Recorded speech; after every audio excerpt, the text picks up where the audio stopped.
When I think of narcissists, I think of broken mirrors, right? That human consciousness mirrors one another. And so our sense of self is kind of not only constructed, especially in childhood, by what we're experiencing internally, but how that internal experience and our expressions of it are being reflected back to us, right? And so to me, the most disastrous aspect of narcissistic parents, of true pathological narcissists, is that they're always reflecting a distorted version of the child back to the child. And it creates like something akin to body dysmorphia, but for our entire lives, our entire kind of conception of ourselves, where there's this cognitive dissonance between what we're experiencing, what we're thinking, what we're feeling, what's happening in our lives, and how the narcissist is reflecting that back to us, how they're not making space for our authentic emotions. They'll tell us how we feel instead of listening to us and granting us the ability to feel our feelings, right? They'll reframe reality every step of the way.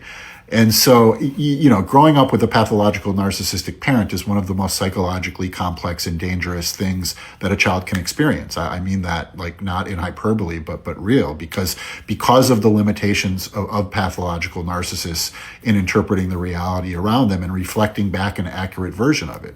A child is trapped in the relationship with the narcissist. And while they're trapped, the entire culture is telling them, trust your parents, obey your parents, right? This is where oppositional defiant disorder can emerge in the children of narcissists. And that oppositional defiance to the distortions of the narcissist are actually a sign of life, are actually a survival mechanism for the child's authentic self. When I hear that oppositional defiant disorder, my first question is always oppositional and defiant to what? Every revolutionary in the history of time would probably classify for oppositional defiant disorder if we're allowing the empire or the oppressor to kind of define it. And so that's really what's happening, because a narcissist is nothing if not an authoritarian of one. And so the children grow up in this incredibly constrictive and distorted world. And in order to remain alive, in order to kind of have their authentic self remain alive, they have to be defiant.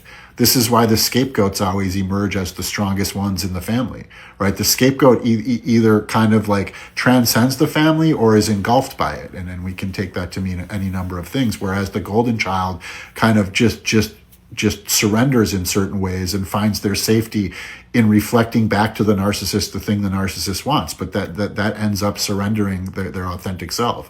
They end up becoming a husk of the narcissist until they also do the work.